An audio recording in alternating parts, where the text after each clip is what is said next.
What's up, nation? Welcome to another edition of the Wise Take Primetime Slate lineup build show for Monday and Thursday's Primetime Slate. It's a two-game slate yet again.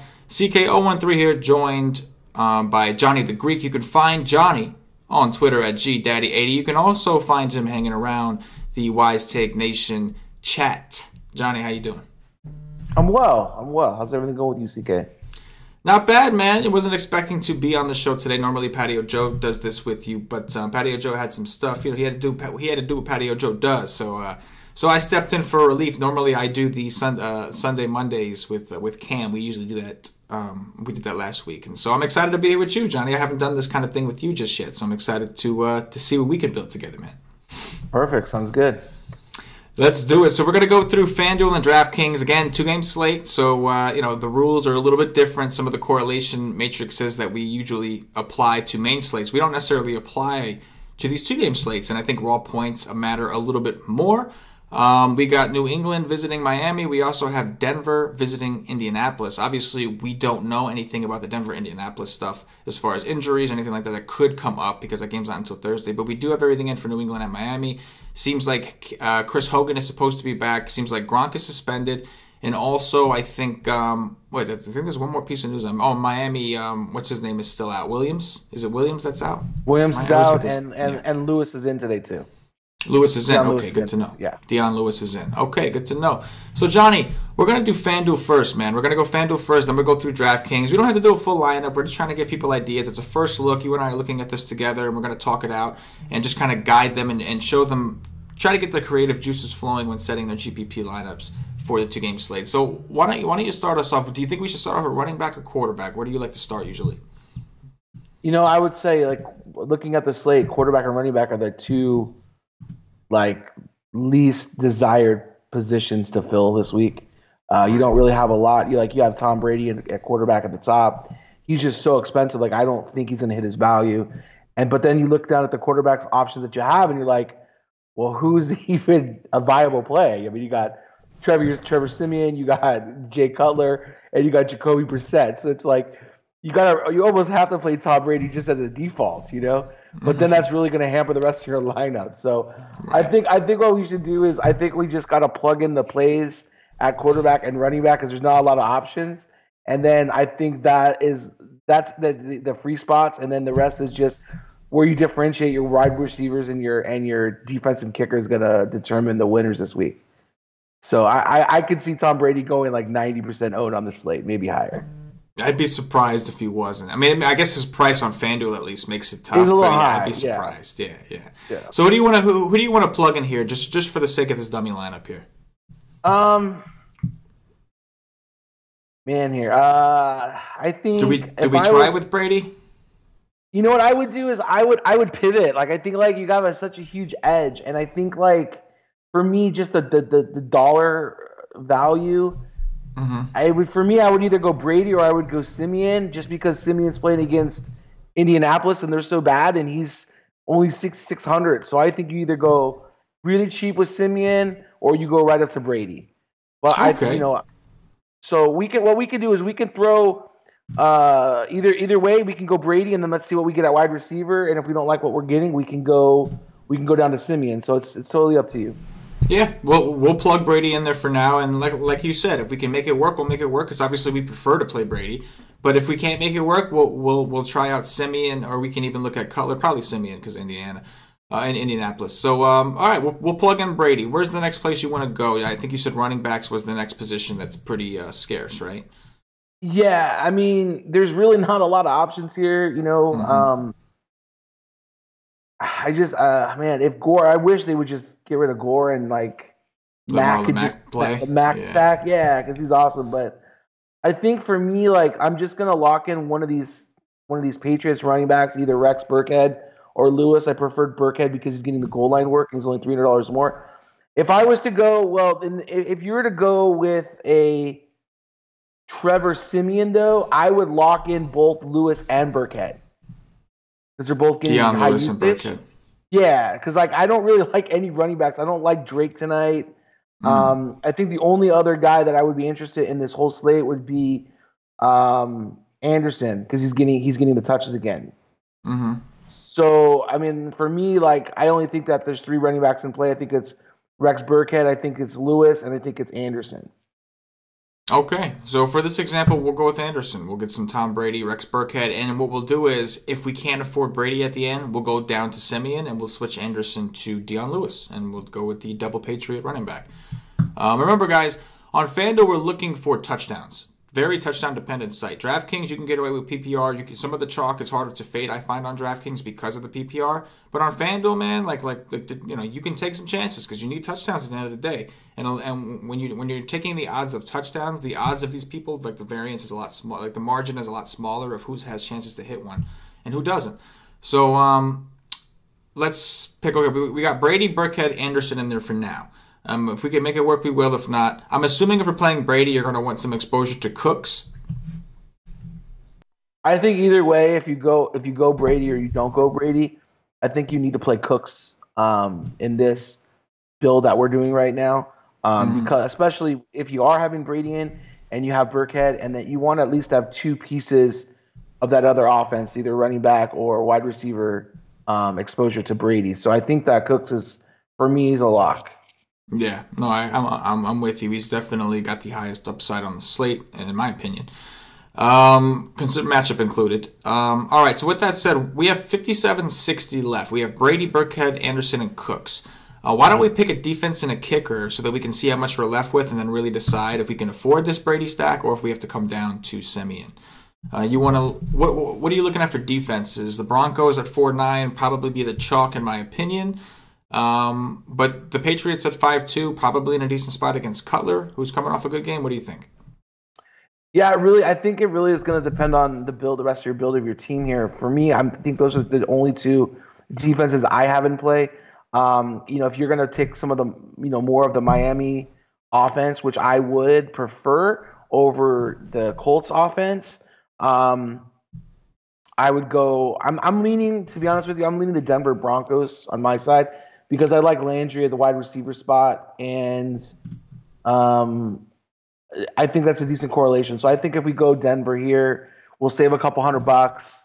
And the total's lower too in that game, so I think it's better for us to go ahead and do the Denver defense. Yeah, I agree. I think on FanDuel, Denver's a great price. They're cheaper than Miami, and they're a much better defense overall. Than New England, and I think they're a much better defense overall anyway.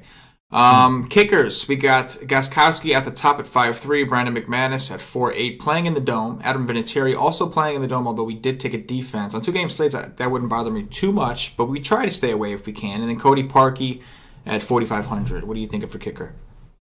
Yeah, I think your only options here is going to be Gostkowski and McManus. Now, McManus is in a Dome, so we always like kickers in the Dome. But Gostkowski's got the higher spread in Miami. It's a pick 'em. $500 cheaper for McManus than Gostkowski. So I think for me, I would throw in Brandon McManus right now, and then see if I have enough to pay up for Gostkowski. I definitely agree with that take. At the same time, because we're playing Brady, I feel like taking the kicker McManus is kind of a hedge against, not a hedge, but it's almost like a leverage play against people who play Simeon, because we're hoping that Simeon can't get in the end zone because we're taking Brady, and then we're looking to bank off the kicker, putting it in the hole. So I think that's great. We have 2 receiver spots and a tight end spot left open. I would assume, I think maybe tight end is where we want to look here, seeing as how we got 1 of these and 2 receivers. What do you think? Yeah, I think because the tight end is a very scarce position this week, there's not a lot of options there. But I think that's the best way to go. So if we click over the tight ends, Gronkowski, sorry, is not the kicker, but Robin Gronkowski's out this week. Too many Kowskis. Too many, baby, too many. So now he's out. So really, your options here are Julius Thomas. He's the highest guy at 6,300. Then you have Jack Doyle, 6,100. Virgil Green, not really interested in. Dwayne Allen, he's cheaper. I mean, honestly, for me, I think the best play would be Jack Doyle. I think that's the best play on the board. I think he's the most active in the offense. His role is pretty secure.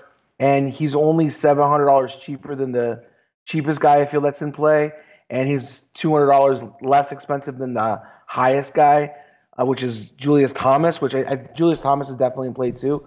But I like Landry, so I'm going to take Doyle here. Yeah, no, I love the Doyle call, especially on DraftKings. We'll do DraftKings next, but I think we're probably going to end up plugging Jack Doyle in on DraftKings where there's PPR. He's clearly Brissett's favorite target over T.Y. Hilton. He's got a much better matchup than T.Y. Hilton. So if we're going to get exposure at all to that Indianapolis game, which I like to try to get exposures, at least one player from everybody, because there's only 4 games, right? So as long as I think it's viable, I like to try. I like that. I like that. Denver struggles against Denver. I like what you also noticed. You ordered it a little backwards, but I knew what you meant. Yeah, Jack Doyle is $700. He's only $700 more expensive than the next viable option, which is Dwayne Allen. And then he's $200 cheaper than Julius Thomas, who's the most expensive viable option with Gronk out. So I like that statement. I'm comfortable with Jack Doyle, even on FanDuel. Prefer him on DraftKings, but you and I don't actually play FanDuel all that much. But so why don't we do this? We'll plug in Landry, because we already know that you like Landry. So he's 7-7. He's up there a little bit. Landry's another guy that I prefer to play on DraftKings because he's a target monster, PPR. But he is still a threat in the red zone for touchdowns. So I think on FanDuel he's certainly viable, and we know he's going to get those targets. And this is on a raw slate. PPR almost kind of gets, like, the concern for not having PPR at FanDuel almost gets tossed out the window, because a guy can get you 10 points and still be the guy you needed to have, right? Like, it could happen on a 2-game slate. Well, and I look at his price though, and on FanDuel, on DraftKings, I think Landry's a lock, but yes, I'm looking at his price on FanDuel, $7,700 a lot. So I would actually probably come off of him a little bit. Yeah, pivot off of him. We could pivot off to Stills or Parker, just to still get some exposure to that pass game. What do you think? Yeah, I like Stills, a little deep threat guy. I think that they're gonna.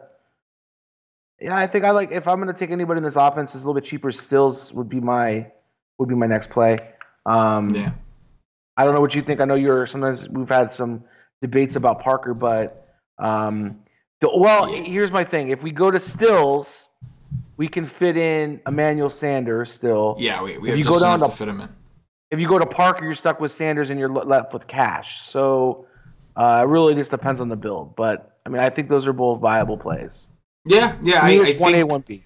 Yeah, no, I think you're completely right. We did have a debate over the Stills, man, and you were right, man. Parker just wasn't the guy. I respect Parker's upside still, but I think I would prefer to take the chance on Parker on DraftKings where he's cheaper. I will admit that Parker, he considering like his touchdown upside, he's somebody that I would think the regression would come. I mean, he's only had 1 touchdown in his last X amount of games, so that's worrisome. So price considering, I think I'd rather have Stills. He seems on FanDuel, I'd rather have Stills because they're priced so close. Like I think Parker's like 4 something on DraftKings. I'd rather take the chance there. 13 targets against Denver, and we're talking about Jay Cutler being as the quarterback. I mean, eventually, if the numbers are there, you got to start buying into it. So I'm with you on Stills. That leaves us just enough if we wanted to plug in Emmanuel Sanders. Obviously, guys, if you didn't want to go this build, you can do what we said, pivot down to the Broncos quarterback Simeon, and then that opens things up if you don't want to be stuck playing with some of these guys. But I actually like this build with Brady. I think we fit Brady and we still have plenty of upside. I think it's interesting, man. I do. I do too. I think this lineup's going to be very popular. I'll be honest with agree. You. Like the build, because it was so easy to build. So I think this is a popular build. It was too easy, wasn't it? Yeah. And we know Brady's going to be like the chalk on a 2-game slate. So this might be something like you take your favorite plays from something like this maybe and play those guys, but try to get a little different, because I agree. On FanDuel especially, if we were able to do it just like that and we didn't even make any sacrifices. We played the guys that we wanted to play, and it was no problem. So yeah, I agree. You might have to get a little different here and be creative. But anyway, that's what these are for, just to kind of show you what could happen. So this might not be a lineup. Maybe you don't want to throw it in a donkey today because it's going to be too damn popular. But anyway, let's switch it over to DraftKings and take a look at the build over there. This is DraftKings, where I think you and I are a little more comfortable, Johnny. Again, let's start off with quarterbacks. What do you think? Are we still on the Brady train, or do we take advantage of the discount? Yeah, I mean, he's cheap on DraftKings. Like, I get it. Like, Simeon's 5,100 and Cutler's 5,000 and Brissett's 5,000, and I think it would be the same play for me. I'm either going to go Brady or Simeon here. I think that Simeon has the higher floor and the higher ceiling of the three quarterbacks below Brady. So I think that's where I would go. I'd go either higher or lower. But I think you can get what you want with Brady. It just depends on your running back. But I mean, that running back situation for me is the problem.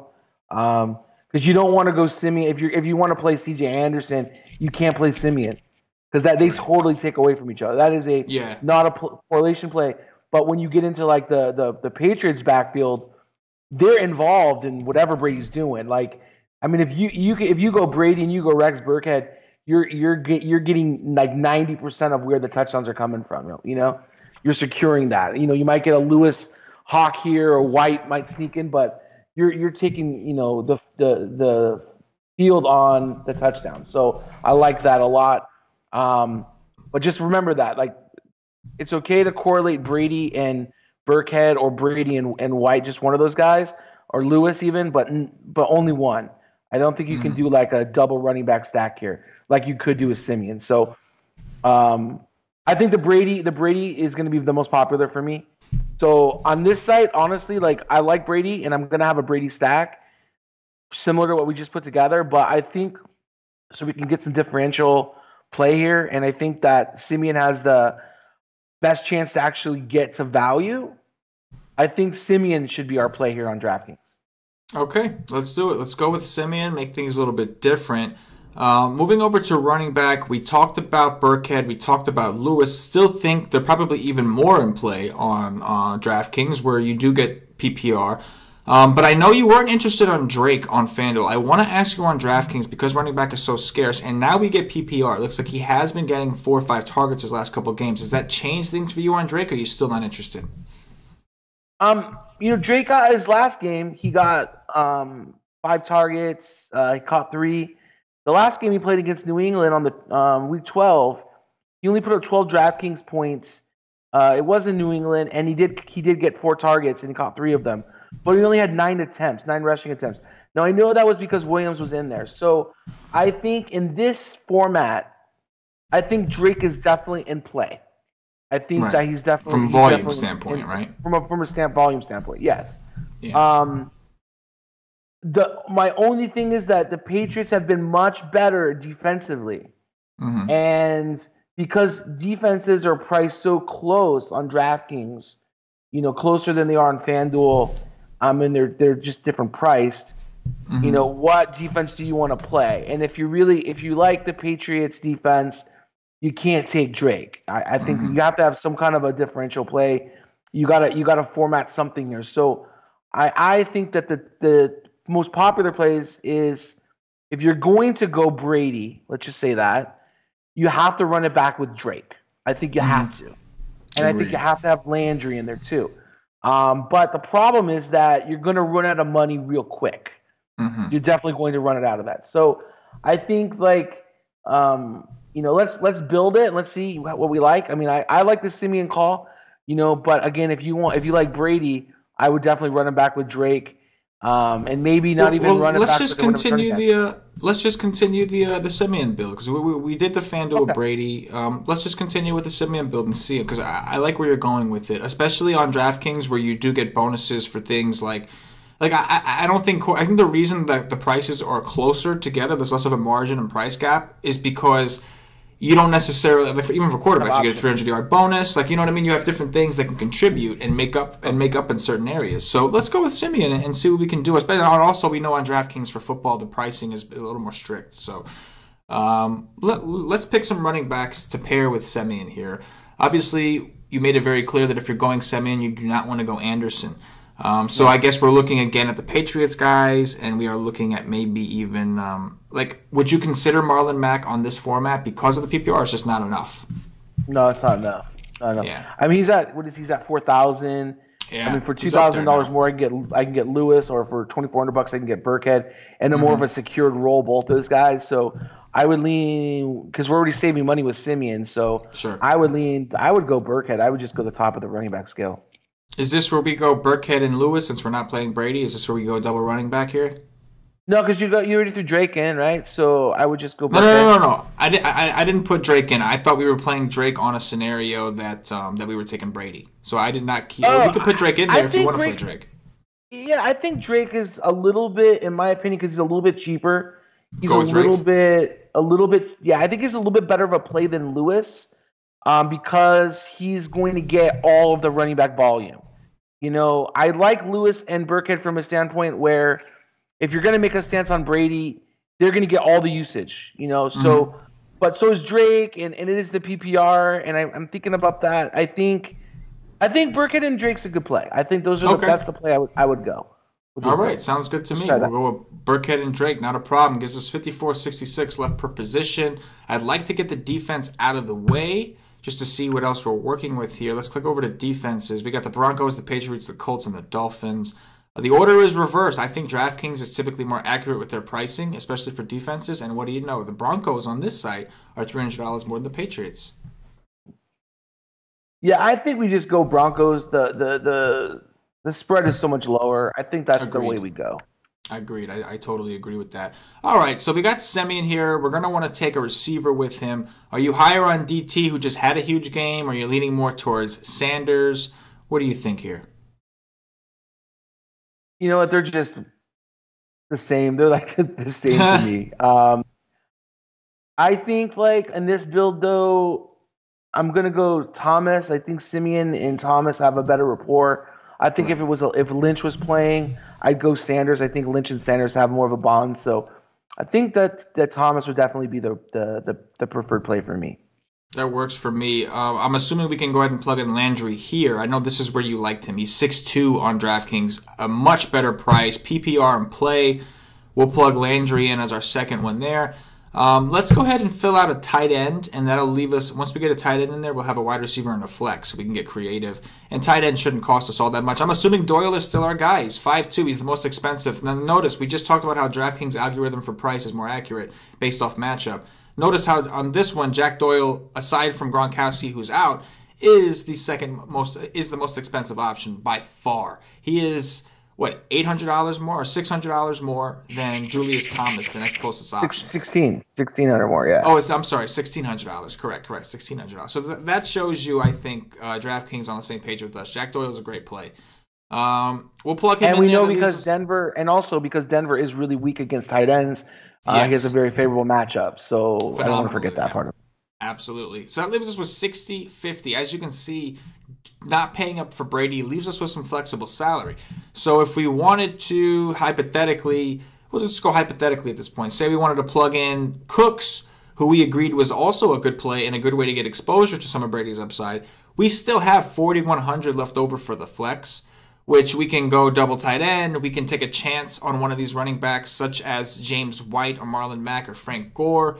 Or if it's not working, maybe we come down from Cooks and get some exposure through a guy like Hogan, who is making his return and should get some targets, or Amendola. And then, hypothetically, if we were to plug those guys in, I think, you kind of go mid-tier. You could probably even play them both. But yeah, if we were to do that, say we were to go to Hogan instead, we could play Dion Lewis, Hilton, the options continue. So again, this is just something just to give them ideas.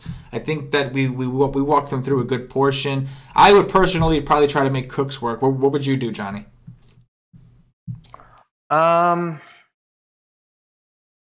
Just the It's tough savings because alone, Hogan's back. yeah. You know what I mean? Like, you might not need him today. You might not need Cooks today because Hogan's back. So we could, now, don't get me wrong, Gronk is out, and that's a big deal.